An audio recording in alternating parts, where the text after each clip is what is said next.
Hello, my brothers and sisters in gaming. Welcome back to the channel. As always, I am Jonathan, your host here at QuickBird Gaming. Thank you for tuning in for another episode of QuickBird News. I really appreciate that.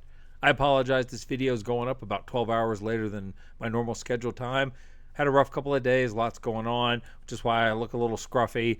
Didn't get a shave in. You know how that goes. But you didn't come to hear about that. You came to hear about video game news, and let's talk about that. This video is going to cover all the news for the week of 3 through 9 August, and we're going to start with my cover story, and that's Battlefield 6. Okay, let's get this conversation about Battlefield 6 started with this article from Game Rant that was published on Saturday, 9 August.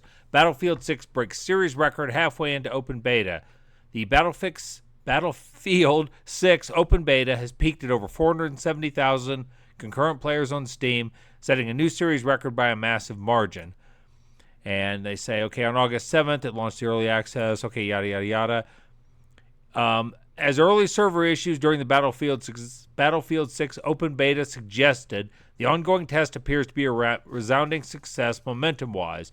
Illustrating its popularity, the latest figures from SteamDB show the game peaked at 473,000 concurrent players on the early afternoon hours of Saturday, August 9th. This positions it as the fourth most played game on Steam right now, only behind Counter-Strike 2, Dota 2, and PUBG Battlegrounds, and ahead of EA's own Apex Legends.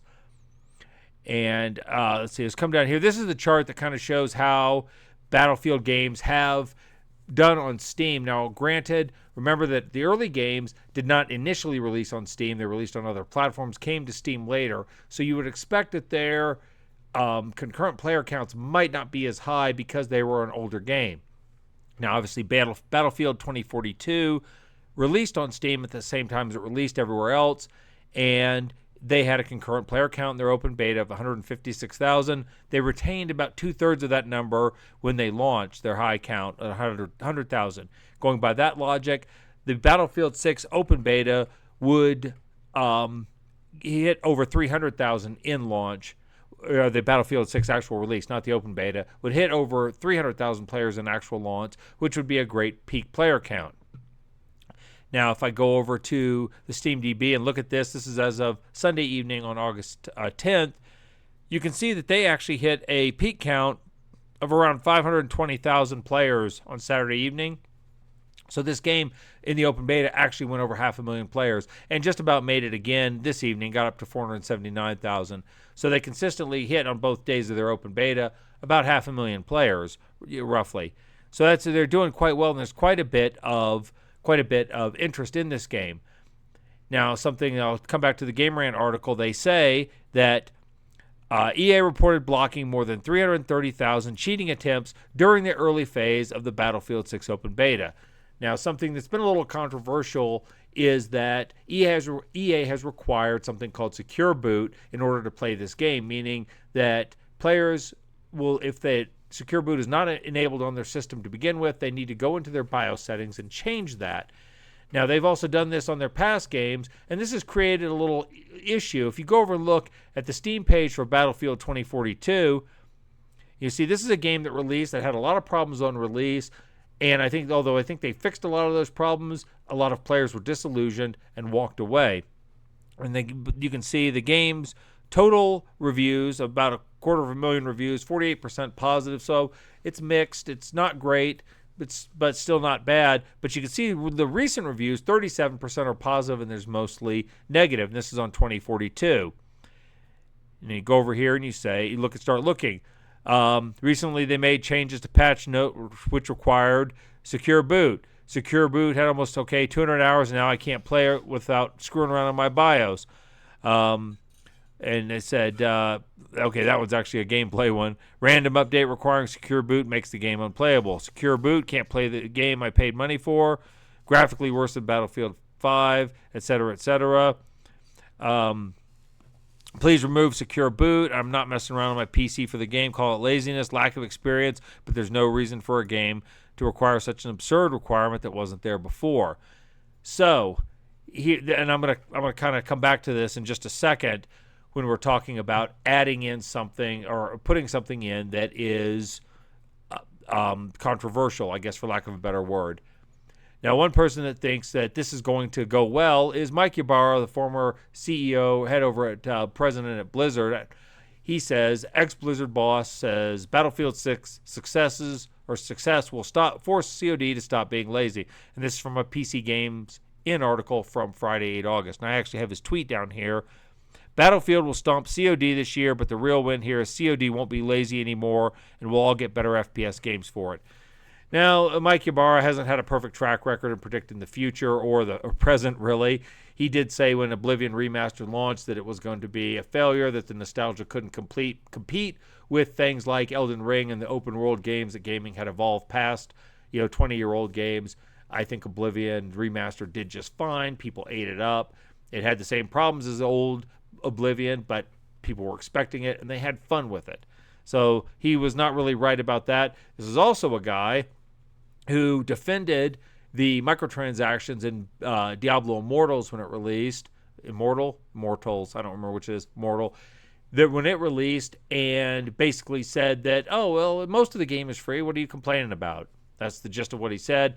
And this is the same guy who said that after Blizzard had a pretty successful quarter, but the employees were only going to get about 3/5 of their normal bonus, said, what are you complaining about? All of the execs, all the presidents and stuff were getting a smaller bonus too. So not only is Mike Ybarra not always accurate, he's somewhat tone deaf. But in this case, I think I have to say that I hope that he's correct in this case, that because competition in the genre will lead to more and better games because people are competing for the same gamers and therefore the same dollar. So I hope he is actually correct about this one, even though I think he's been kind of a jackass in the past. Now, having said that, I'm going to come back and look at this again. So far, I have not heard a whole lot of people talking about Battlefield 6 being overly buggy or problematic or complicated. Most of the complaints I've seen have centered around the queues to get in game, and which is clearly just a factor of the fact that so many people are interested in playing. When you do something like introduce secure boot into a game, it's going to be it was in Battlefield 2042. It's also going to be in Battlefield 6. People to play it have had to do that. I think it comes down to a function. It becomes a force multiplier, as people in the military might say. If the game is already bad, adding this kind of badness to it just compounds the problem. And Battlefield 2042 had a lot of problems. I have not heard that Battlefield 6 has a lot of problems. People might be willing to put up with the secure boot in order to play. I guess we won't know till the game releases, and EA has committed to an October 10th release date, so we'll know in a few months if people are really willing to overlook this or if they're going to continue to bitch about it once Battlefield 6 launches. There's also a difference in these games in the fact that Battlefield 6 is opening with this in mind, and 2042 had it added after the fact. And there's one thing that gamers don't like about their games is modifying them negatively after they've had them, especially for several years. So that this is a little bit different a situation. But my point is that I think if a game is good, if it's what the players want, and if it's delivering what they want, they're willing to put up with some things that maybe aren't good in the course of the game. Like in this case, they might be willing to put up with the fact that there is secure launch required if Battlefield 6 plays well and it's bug-free and doesn't have any other problems, and if, frankly, secure boot helps the anti-cheating and helps prevent cheating, they may be willing to put up with it, even if some people have problems with secure boot. Some people have said it's bricked their computers until they pop this, their CMOS chip out. It's people might be willing to endure that. To me, this just goes to something I've said for always, is that gameplay trumps everything. As long as the game is fun and engaging, players will overlook a lot. I don't play these type of competitive multiplayer games, mostly because I'm getting old. My reflexes aren't as good anymore. I'm not going to be able to keep up with the whippersnappers who are playing this and doing well. I don't have the patience to play them over and over again to get good at them. And the fact that there's always cheating in these games, no matter what the companies do, there's always going to be some form of cheating. And that's why I mostly play single-player games. However, I hope that Ybarra was correct and these games continue to improve. And when the competition happens, it's better for the players. If now COD has to innovate and make its game better, I think it will be better for the people who appreciate this genre and enjoy this style of game, because they will get better games as a result of it. So, if you're looking forward to Battlefield 6, I hope that you don't have any problems with your hardware and getting it to work. Hope it works out for you. And hopefully, if you're a COD fan, this will result in better games for you too, and everybody's going to win.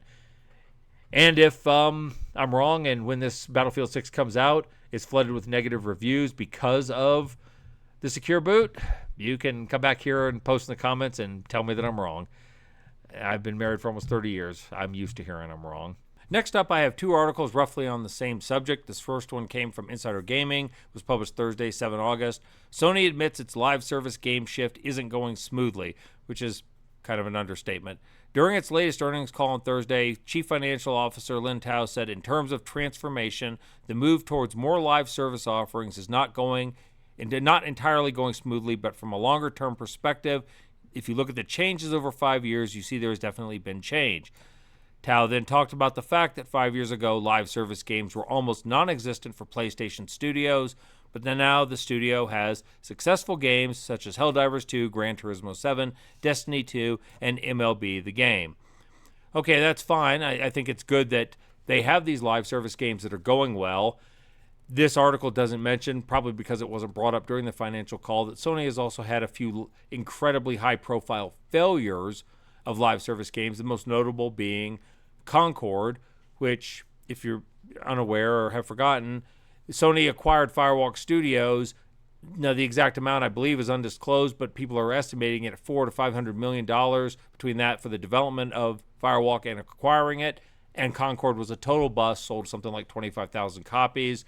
All of the purchases were refunded, and the server shut down for 2 weeks. Complete and total flop. It led to Firewalk Studios closing. I suspect they probably lost more money on that than they made off these other 4 games over the course of 2 to 3 years. So they have had some problems, but we've talked about it on the channel before, and other content creators have talked about it. Sony has committed to more live service games, even though they've had some of these high-profile failures. Well, that brings me to this PC Gamer article, also from Thursday. Marathon will be out before 2026, says Sony CFO, but this is not a commitment. It's kind of like saying I'll be there for dinner on time at 8 o'clock, but maybe not. Marathon's grand unveiling earlier this year did not, I suspect, go as Sony hoped, I being the article writer. Gameplay reveals were met with overwhelmingly negative reaction, then a scandal over stolen art, and a subsequent report of morale at the studio in freefall. Finally, an indefinite delay with a new release date to be announced in autumn. All of that would be troubling enough on its own, but crucially it came only a few months after the spectacular, hugely expensive studio-killing failure of Concord. There's a serious risk of history repeating itself, and that's also an understatement. During a Q&A following a financial report, CFO Lin Tao not only reaffirmed a new release date will come in autumn, but we expect the launch to happen within the fiscal year. And within the fiscal year, that means before the end of March 2026. In theory, though she did immediately caveat but having said that, this is not a commitment. No official announcement has been given. She also addressed the possibility of cancellation, saying, we believe this launch will happen, but if this launch is canceled, we need to do a revision of valuation. So in other words, if it doesn't work out this time, they may pull the plug entirely. Now, Sony, to me, kind of reminds me of that old Aesop's fable story about the dog with the bone in his mouth walking over the bridge. And as he glances over the bridge, he looks down, sees another dog with the bone, and thinking that if he can scare that dog off, he can have 2 bones. So he growls, only to see the other dog growl at him when he opens his mouth to bark. He drops the bone into the river, breaking the reflection, which was the other dog the whole time. And because of his greed, he has no bone. Sony is reaching for that second bone, and they're going to cost themselves, I think, more money than if they just were happy with the live service hits they had. If another one occurs, fine, but actively pursuing it has cost them a lot. And this is another example. I don't know how long Marathon's been in development, but I imagine it's been for a while. The development cost on this game has to be stretching into the tens, if not over into the hundreds of millions of dollars already. And it's not working, it's not going well. How much money are they going to throw after it? How much are they going to follow a sunk cost fallacy and keep trying to pursue it? So many companies want that unicorn. They want Fortnite. They want Genshin Impact. They want a live service game that's a money printing machine. The problem is those are the exceptions to the rule. I think personally, there is a finite amount of players for the live service market for games like this. And they're only going to be able to set up another one by peeling off an existing market.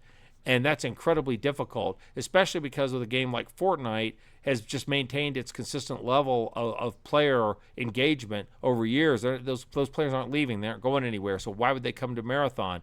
And Marathon already has a lot of problems.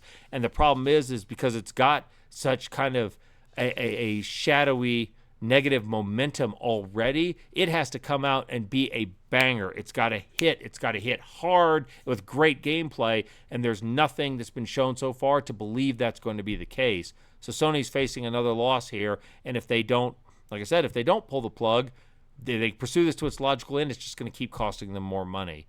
So I'm not sure who's really trying to push this at Sony. I think they are going the wrong direction. But we'll see. And if you're looking forward to Marathon, come back and tell me when it comes out if it's playing well. It's going to release. If it releases after the holidays, it's starting to encroach on some other incredibly high-profile releases. Resident Evil 9, whether it's good or not, is going to sell a bajillion copies when it releases at the end of February. And then GTA 6 is sitting out there like a big pulsing red light in May of 2026. And the closer you get to the release of GTA 6, the harder it's going to be on your game. So we'll see what happens with Marathon, but I think this is I think Sony's going in the wrong direction. Okay, there's a few other things I wanted to touch on real quick. This article from Eurogamer, which was published on Tuesday, August 5th, the headline reads, Japan's biggest charity speedrunning event won't have Nintendo games because Nintendo couldn't help but Nintendo. RTA, Japan's biggest charity speedrunning event, has confirmed there will be no Nintendo games present at this year's show due to Nintendo's strict rule around the use of its products. This year's RTA in Japan marathon runs from 9 to 15 August with promises dozens of speedruns throughout the week, with all proceeds going to Doctors Without Borders. Its lengthy 25 schedule includes everything from Minecraft, Cuphead, Inscription, Silent Hill 2, but organizers confirmed several months ago that Nintendo games would not be included at this year's event, and they now explained why. In a statement shared on the RTAA website, organizers say they were contacted by Nintendo on 13 June and told as a legal entity they would have to ask for permission in advance to feature the company's games. Not only that, the RTA was informed their previous streams constituted unauthorized use. It seems Nintendo expects RTA to apply for permission to feature its titles on a game-by-game basis, but the complexity of the task meant it wasn't practical to do it in time for this year's show. Now, reading some of the comments on this, you kind of get the impression that I am certainly unfamiliar with the complexity of Japanese IP laws in this regard and how they treat this type of copyright claims or infringe. It's not really, I don't know if infringement's the right word, but this kind of the laws around intellectual property. It seems that by Japanese law, they were required to give, they being the RTA organizers, to get permission explicitly from all Japanese companies in order to do this. And people are saying, well, they just didn't do it with Nintendo, and so Nintendo was in the right when they had to do it with everyone else. While I am sympathetic to this argument, unfortunately, you can be right in something and still come off looking like a jackass. You can still come off looking like the bad guy, and Nintendo has such a bad reputation when it comes to its litigious nature and its stinginess, and frankly, its just crappy nature as a corporate entity, that this just doesn't do it any favors. It doesn't matter if they're technically right. Despite what the lead bureaucrat in Futurama says when he says you're technically right, the best kind of right. In the realm of public relations, you really aren't. It isn't the best kind of right, even if you are. This is just going to be another. People who don't like Nintendo already are just going to chalk this up as another example of them being anti-consumer, and in this case, anti-charity for an organization that goes out and helps people in third world countries, especially, or people, refugees, and Nintendo says, we don't want to help, that's how it's going to be spun, and that's just the reality of it. And you can say, well, they were in the right. Doesn't matter. And so Nintendo's going to Nintendo, and this is just another example of them being a really greedy, shitty organization, in my opinion. And again, that's how it's going to be. It's how it's going to be looked at. And if you're a Nintendo booster, I'm sorry.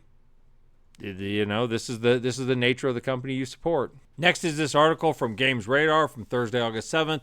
Bioshock 4 has had some ups and downs along the way, but Take-Two CEO promises, hand on heart, without question, the immersive sim is going to come out. Bioshock 4 is apparently in trouble, as even publisher Take-Two has acknowledged recent reports of a big development shakeup on the long-awaited immersive sim. You'd be forgiven for worrying this game might never come out, but Take-Two CEO Strauss Zelnick is promising in no uncertain terms the game will indeed see the light of day. It's going to come out, Zelnick tells IGN. I can say hand on heart without question. And in fact, we just covered recently that Bioshock 4 has had some problems. It was looked at by Take-Two, and they said it's not good enough. They're going back to scrub some things. A couple of the high-ranking project managers and whatnot were either shifted to other jobs or put out entirely. And I think it's interesting that they're still promising it's going to come out. And I have to take it back to the Sony story from a few minutes ago, as it makes me wonder how much money have they put into it and how much is it going to cost. Bioshock 1, at least in the game space, was a cultural moment. It was amazing and revolutionary and has, one of the better stories I've ever seen in a video game. Bioshock 2, which, while it was okay, I don't think it had quite the same impact. And Bioshock Infinite, while it was very visually appealing and featured some great characterization, especially with the character of Elizabeth, it was somewhat more divisive in terms of the gameplay and the ending. So I don't know. A lot of people are looking forward to Bioshock 4, but I think it's a game that's going to have to deliver, and I think they know that. I do think it's interesting, the last article down here. But as for Bioshock 4, the internal shakeup suggests it still might be a long, long time before we see it in action. Personally, I'm considering taking bets on whether it, The Elder Scrolls 6, or Heat Death of the Universe will land first. Cynical, but I can't say he's wrong. We also have this article from Dual Shockers, also from Thursday, the 7th of August. Avalanche officially pulls the plug on Contraband. Remember when the upcoming Xbox exclusive from Avalanche Studios, developers of the Just Cause franchise, looked like it was avoiding the recent string of cancellations? Good times. Today, the studio put out an update confirming the game has indeed been canceled 3 months after Avalanche was hiring developers for the project. The game is no more. And it is not this time. It is not known if Avalanche is undergoing layoffs as a result of Contraband's cancellation. The rest of the article talks about some of the recent Microsoft and Xbox layoffs. Here we have another victim of a game that was probably costing too much and delivering too little. We don't have a lot of the details yet. There's no reason given for why it was canceled. Unfortunately, it's another game that we will not see. And the Just Cause franchise was pretty popular. The company had a pedigree of making games that people enjoyed, but this one just didn't come together. And I think we're going to see this more and more in the future, which is the reason why I posted this article. I think you're going to see more games that get cut early, or before they're pushed to the end. I will go back to Concord. It had problems. It was pushed through to the end and it failed. Marathon, if they push it through the end, it may fail, even though the signs were all there that it's not working. I think over time you're going to start to see more and more development studios cut their losses when a game is just not working, it's not coming together. Before it creeps into that $100 million development cost range, they're going to come through and cut it off. And I think that so it's hard to get it unless even with a studio with a proven track record, it's hard to get super excited about a game knowing that if it's not working out, the studio is going to kill it. And if they don't kill it, it may be the next Suicide Squad, which they pushed out anyway and became a flop.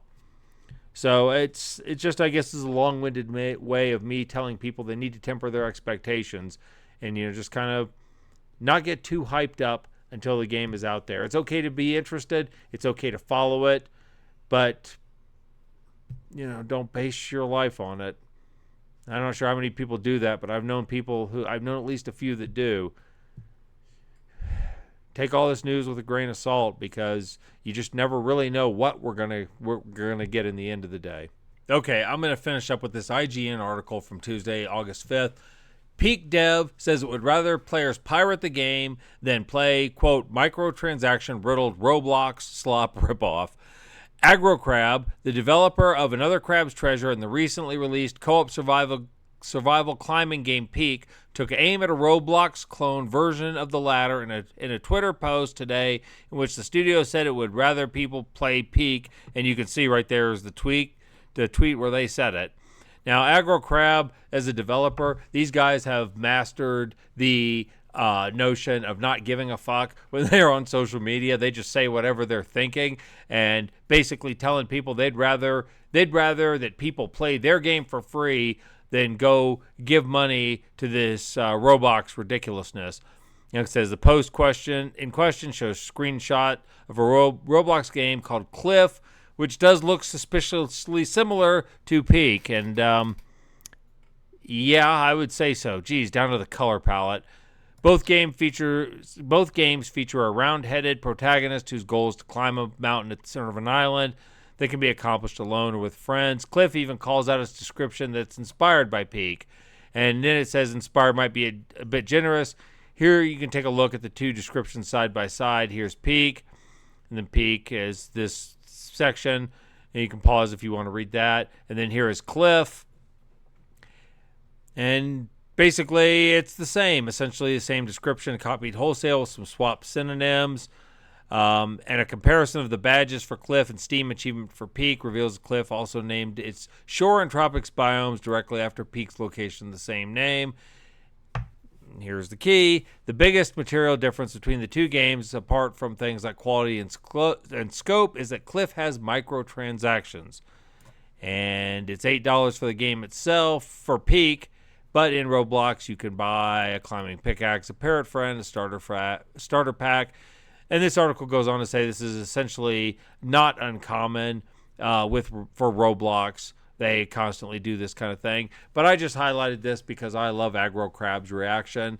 They're just, throwing up their hands and saying, don't play that crap. Even if you don't want to pay for ours, play ours instead. So you got to love it. And I have heard Another Crab's Treasure is an awesome game. I'm really looking forward to trying it. So there you go. Okay, folks, I'm going to leave this week's video there. A little bit light on big stories this week, but we got a few in, and I'll be gathering more news for next week and be right back here to deliver it to you. As always, if you enjoy the content on this channel, please consider subscribing. It's only one button click. It helps me out a whole lot, helps with the engagement. Leave a comment down below. Let me know if I missed a major news story or what you thought of some of my coverage. And please drop a like on the video if you appreciated it. I thank you in advance for doing all of those things. All right, we're going to call it quits for this one. Thank you all for tuning in. You all go out there, live your best lives, and you all stay gaming.